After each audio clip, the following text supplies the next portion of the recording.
Welcome to Suburban Warrior, the podcast that will impact, inspire, and empower you to transform your mindset and become the badass warrior that you are.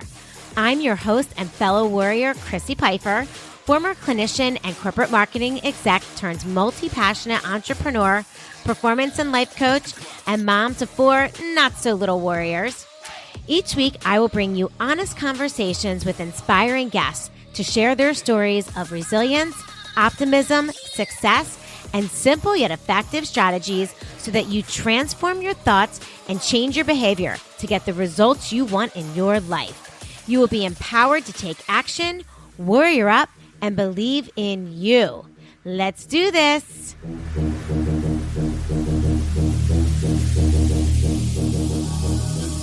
What's up, warriors? Welcome back to another episode of the Suburban Warrior Podcast.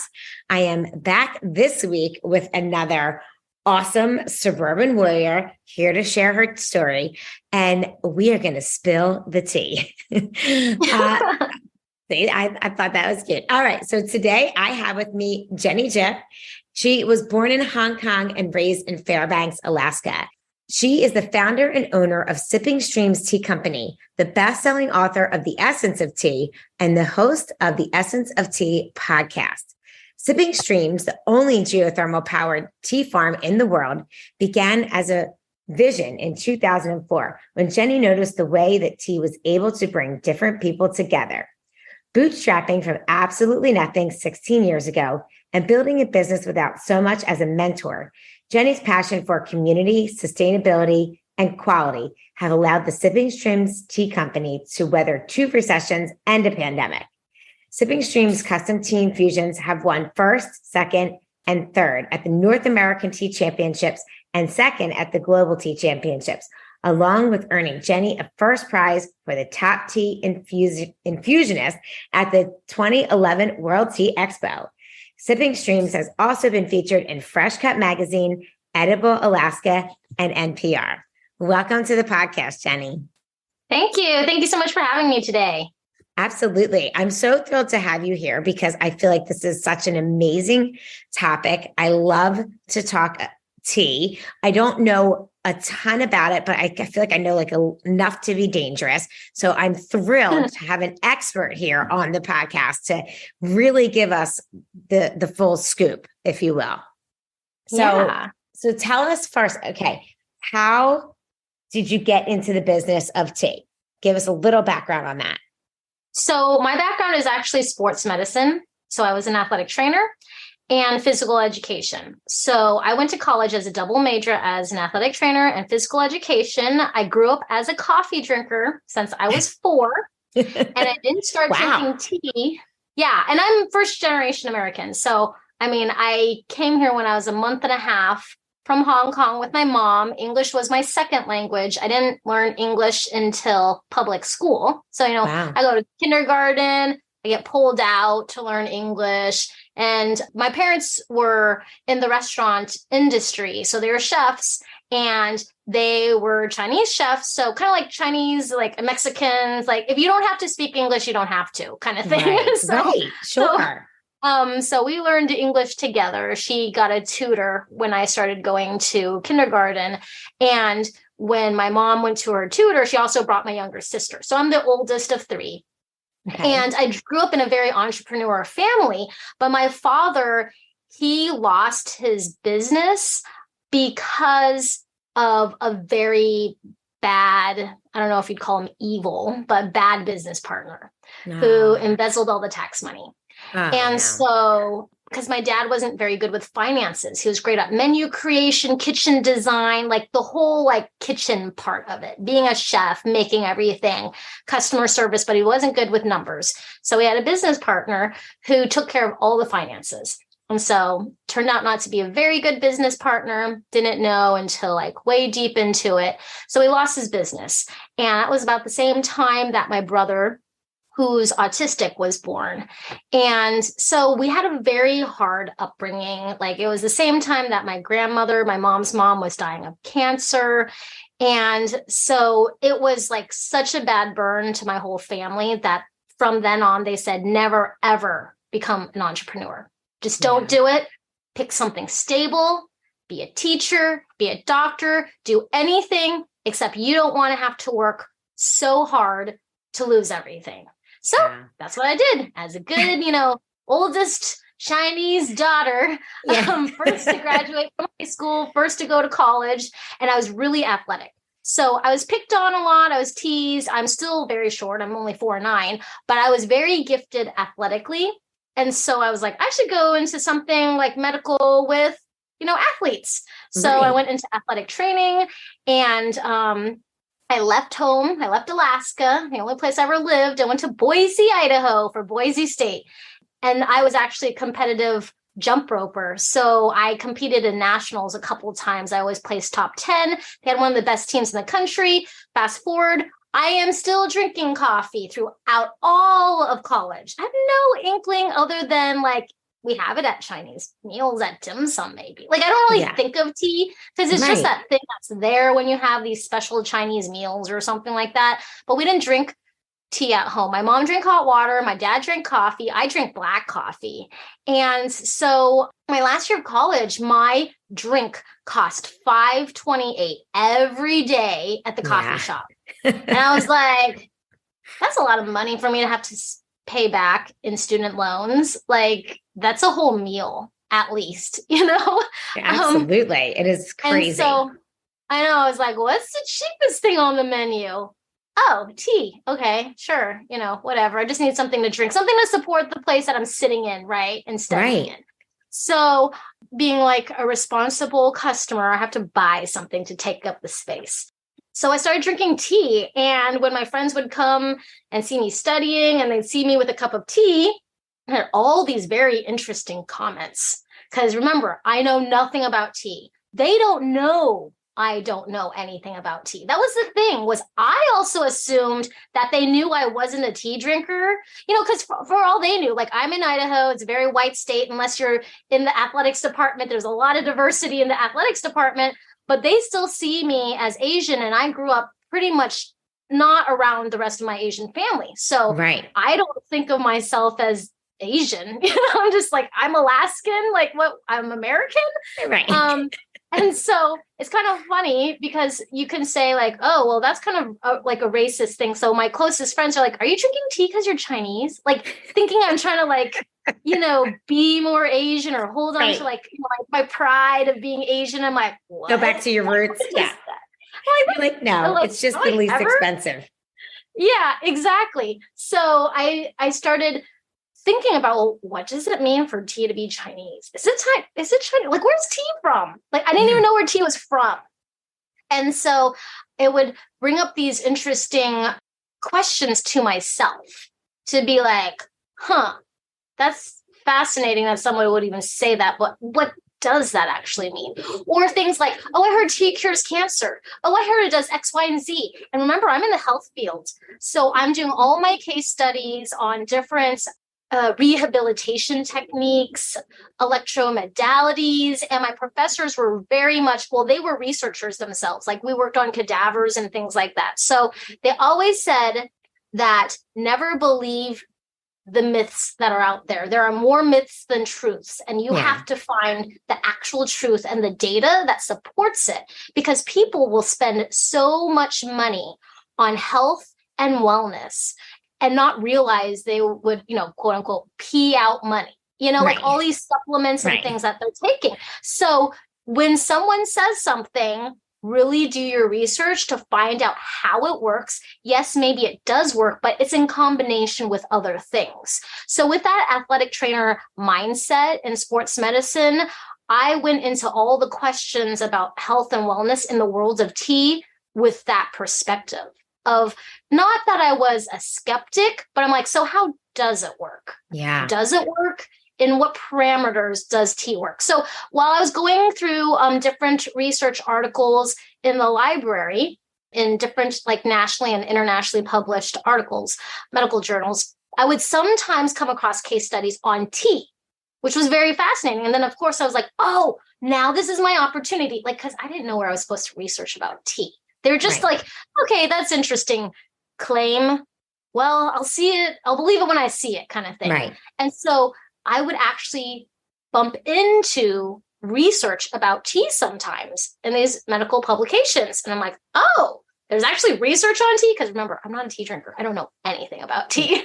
So I'm reading them. And then I would tell my friends later on, because the teacher in me, remember, I was also a double major in physical education. So the teacher in me would want to tell my friends, oh, this is what I found out about in this specific case study. And of course, none of my friends were like nerdy and scientific as I was, because they're like, oh, wow, okay, that's like a lot of information. Like, I just wanted to know the gist of it. Right. So I started realizing like, okay, how do I teach what I learn in a very approachable manner? Especially if it was my parents. Remember, English is their second language. Like, medical terminology is not going to be like, it's going to be a foreign language to them. Yeah. So how do I tell my parents, what did I learn about the health benefits of tea? How did it help? And how would they receive it so it applied to them?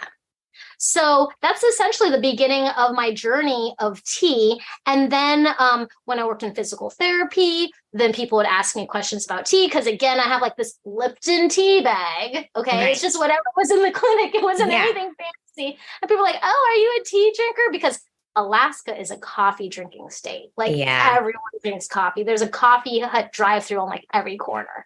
And a lot of tourists say that too. They're like, I've never seen so many coffee huts in one location, especially in a tiny town. So then patients would start asking me questions about tea, or they'd start telling me about stories of their own tea experiences. Now, remember, I didn't have really tea experiences because I didn't grow up. I don't have memories, having tea with my aunt and uncle. I had no stories like that.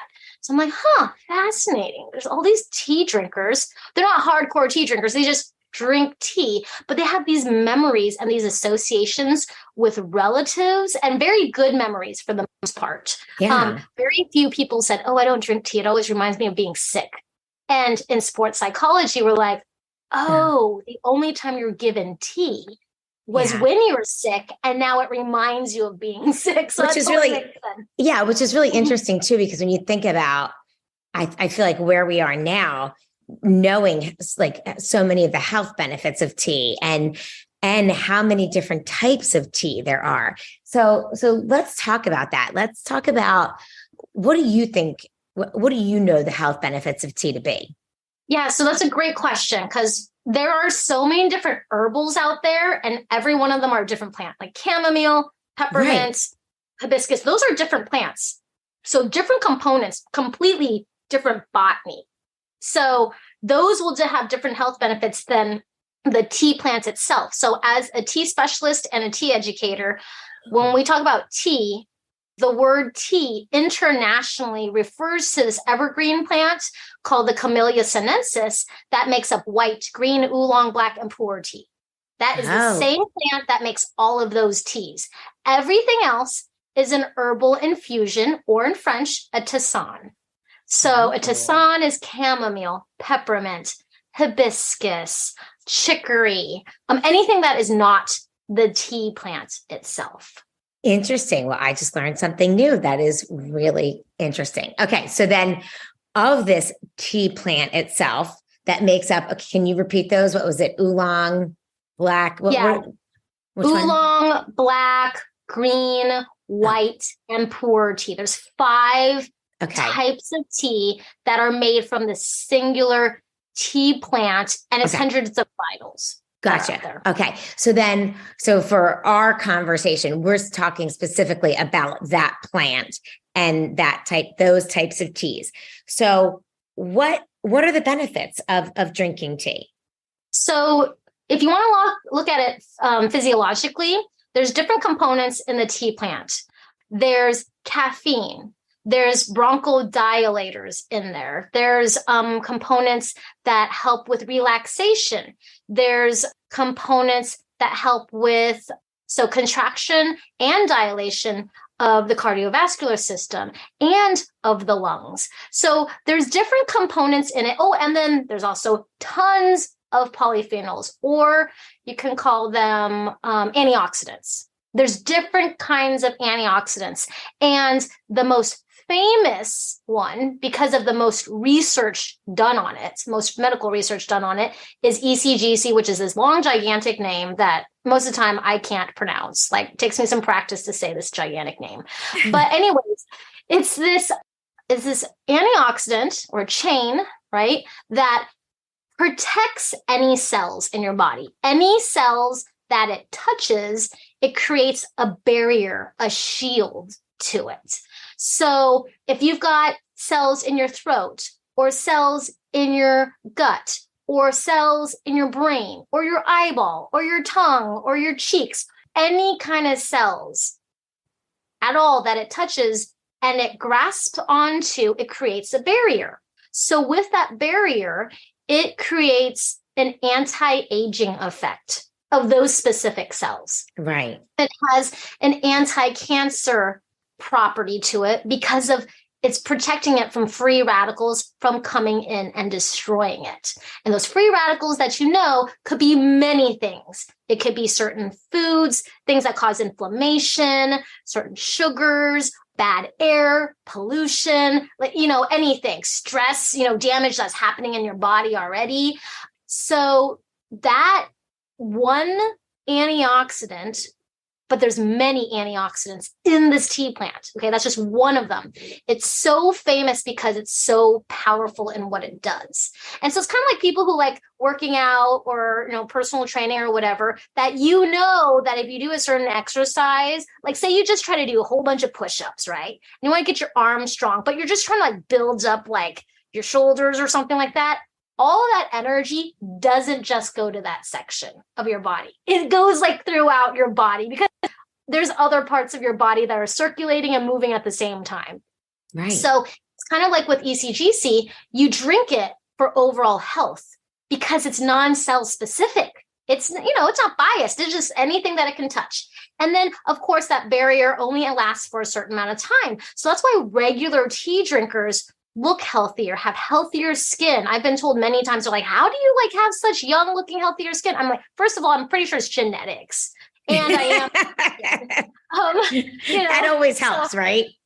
I think that's part of it because I don't use hardly any skincare products at all. And I grew up as a tomboy. So I just don't now that I'm getting older, I'm like, oh yeah, I guess this dry skin, I should, put something on, but staying hydrated, if tea is 99.9% water and you're drinking half of your body weight in fluid ounces like you're supposed to in water, but you're combining it with tea, now you're getting all the nutrients that tea will give you. So that's why you have healthier skin, better functioning body organs. So that's why tea is so powerful in its health benefits of all these different things, but holistically. And that's why tea drinkers drink tea regularly, but you never see them being like really frazzled. They're not like shaking like from a cup of coffee, and they're not like addicted to it. So for example, I can drink like a gallon of tea a day. Like I just drink tea because I don't like the taste of water. Like I said, I grew up as a coffee drinker and I wasn't a big water drinker when I was a kid. So for me, I can walk away from tea and forget that I haven't had tea for a week. Like I don't have this urge, this like addiction with it. I feel great when I have it. And then after a while, it's kind of like your best friend who's like super patient with you. And you're like, after a while, you're like, I feel like something's missing in my life. I wonder what it is. Oh my gosh, I haven't talked to Leah in forever. It's kind of like that. I have to drink my tea. I'm like, oh, I haven't had tea like in a week. Whoa. Yeah. Like not even a week. That was going to be my next question as far as like, what do you think? Okay, I know you said you drink a gallon of tea a day, but how much tea do you have to drink, do you think, to see the health benefits of tea? Oh, 3 cups. Okay. About 3 cups a day. And what's amazing about high quality tea, and you'll hear this said a lot in loose leaf teas, but there's like, for us, we also manufacture our own tea bags, and they're made out of a non-GMO compostable plant-based material. But with our pyramid tea bags, we put the same exact high quality loose leaf tea to the exact amount you need in a serving, which is technically 2.5 grams, about a teaspoon, depends how fluffy the tea is, to re-steep up to 4 times. So that one serving of tea, you just drink it 3 times that day. You don't have to go get more tea. It's budget friendly. Seeing how that like is cheapest thing on the menu, right? That's awesome. Yeah. And you're getting the nutrients in your body like all day long, slowly dripping out. The caffeine actually is way more than coffee, dry form to dry form. So if you were to eat those tea leaves, you would get way more caffeine than coffee. But there's a relaxation property with it, with an amino acid called L-theanine, which calms and relaxes your body. That's only in green leafy plants on Earth. Now, coffee is the berry pit, like whether the cherry or whatever you want to call it. And it's not the green leafy part of the plant. So it has zero of that calming effect to your body. Right. But the tea leaf is the green leafy plant, and the Camellia sinensis has one of the highest densities of L-theanine out of all green leafy plants.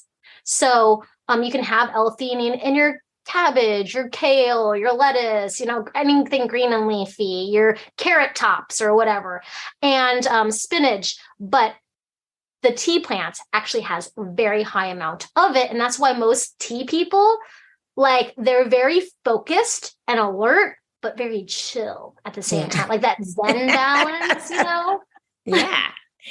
So, okay. So let me ask you this. Does it matter if you drink the tea hot or cold? No, it doesn't. What actually matters is the extraction. So if you want to go into like the scientific part of it, or like the food science part, is like when you steep your tea cold, it just infuses or extracts more slowly, right? So there's different hacks you can do. You could blend it up and just drink the whole thing if you want to in a smoothie, right? That's why matcha is so huge. Yeah. Matcha is a specially grown Japanese green tea called tencha. So not all powdered green tea is matcha. Only true matcha is grown in Japan and made from specifically tencha tea leaves. Now, you can't go to the store and buy tencha anywhere. Nowhere can you go buy tencha unless you're a matcha producing company, because you're specifically growing this tender tea leaf into ground up matcha, because matcha is smaller than a smoke particle. It's half a micron fine of a powder. It's the pure meat of the leaf. And so now you're drinking like the whole thing versus the broth of steeping your green tea or your black tea or whatever it is. Right. So matcha you can have cold because you're just going to eat the whole leaf. Gotcha.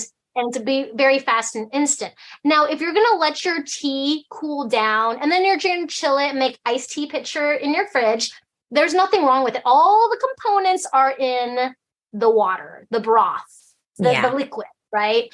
And from there, it's like, well, how long was it sitting in your fridge? Because you're thinking a produce that's dehydrated, dried tea leaves, rehydrating it now, like it's got a shelf life. It's still a plant and could grow mold, like in your iced tea pitcher after a while. Sure. So let me ask you this. So if you were to put it in your iced tea pitcher, if you take the bag out, the tea bag, and get rid of it, does that tea stay? Or are you talking about the bag actually develops the mold? Oh, the tea, because there's microparticles in your tea pitcher. Oh, so in the pitcher itself. Yeah, exactly. Okay, that's good to know. I don't think a lot of people know that. Yes. So your homemade brewed iced tea will only last like maybe 2 weeks at most, depending how cold your fridge is. Food safety wise, you can be able to tell. Like if you take the top of the lid and look at the condensation, there could be mold growing there. Interesting. Okay. So just letting you know. Do you have a favorite tea out of those 5 types, the oolong, black, green? Because I know green tea gets a lot of hype, right? I mean, I think that's probably of the teas that are, mass produced, or if you will, or mass talked about, the discussion of tea. I think green tea gets a lot of hype. Out of all those 5 teas that you mentioned that come from the same plant, is there one that you prefer or that you like the best? My favorite category of teas is the oolong category. That's the most complex category, not because it's complex, but because it was my first tea that I ever had. So remember how I thought like I knew nothing about tea? Yeah. And I'm like, what does tea mean to be Chinese? Well, my grandpa did this weird thing every morning where he moved around in slow motion in front of the TV in the living room. Turned out to be Tai Chi. And then he did this. Then he would do this like thing with these weird tiny clay things at the kitchen table. Turned out to be the Chinese tea ceremony. Every day, that was his routine. He'd do Tai Chi. He'd go for a walk and collect sticks because he's very artistic. So he was making these diamond willow walking sticks. I didn't know that's what he was doing. He was just the weird Asian guy in the neighborhood. Like even all my neighbors, like my kid neighbors that were like, oh, your grandpa's so weird. He like looks at trees and stuff. I'm like, I don't know. He's from China. So, And so it turned out he did the Chinese tea ceremony every morning. Now, my sister and I didn't know it was called tea because we were not invited. In our very old style Asian mentality, it's not like what the newer generation is like, but the old style, because of so much hardship that they endured fleeing from the Japanese invasion in China, having to like give up everything, like they did not talk about their history or their past at all. And we were also told never to ask them anything. You don't talk to the adults do their own thing, you children do your own thing. So it was very separate of how we were to interact with adults. And my sister, she was like, I dare you to drink that weird thing that grandpa drinks every morning. Like we didn't know what it was. And I was like, okay, sure. And I'm like very rebellious and kind of a daredevil. I always have been since I was a little kid. And so I'm like, okay, sure, why not? So I drank and I was like, wow, this is really good. So every day when he left, his tea ceremony set, because remember, I didn't know it was called tea. I drank it all. And I was like, oh, I better put it away and look like someone just cleaned it up, because it's all gone. Yeah. Like he went to go check it. He would notice it was gone. Okay. I'm a very clever child and I'm surprised to not get into more trouble growing up. So I would put it all away. I'd clean it all up and put it away. And that tea, years later, when I started learning about the different categories of tea, when I drank it, I was like, oh, this is what my grandpa drank. So my favorite tea is the tea Kuan Yin oolong specifically. It's in the middle of the 5 subcategories of oolong. It's like, if you think of teas, the spectrum of the categories of teas, there are 5 categories. And in the very middle of the middle is oolong. And oolong has 5 subcategories. And then the one that I like is like literally in the middle of the middle. So that's so funny. That's my favorite kind.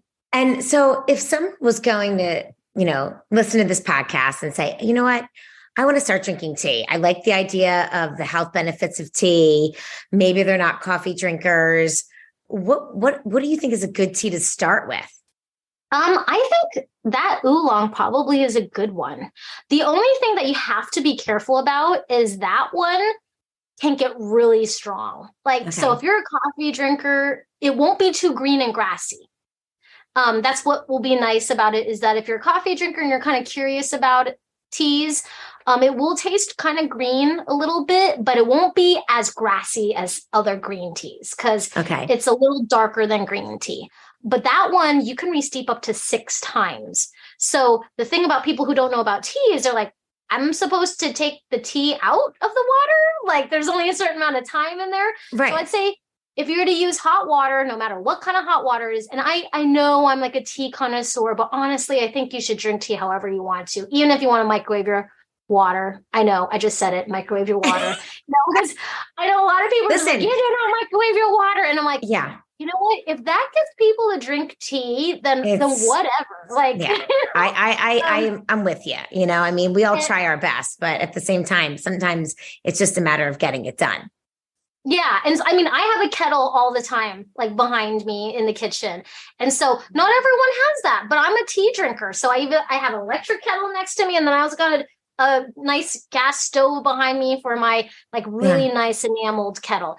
And some people just don't have access to that. When I started, I was microwaving my water too. So, but you want to only leave it in for 2 to 3 minutes. Okay. So that was my next question. So you want to steep it for about 2 to 3 minutes. Mm-hmm. Right. And what happens if you leave it in too long? It gets really, really strong. So here's a hack for you. If you're like, oh my gosh, this is disgusting because it's just too strong. Yeah. Because it's concentrated. The Right. extraction is concentrated in that little cup. Well, all you have to do is water it down. And if you like iced tea, then just put cold water in it or ice cubes in it. Okay. Now it's been diluted and it's not as concentrated. And if you like cold drinks, then you got it cold, like pretty fast.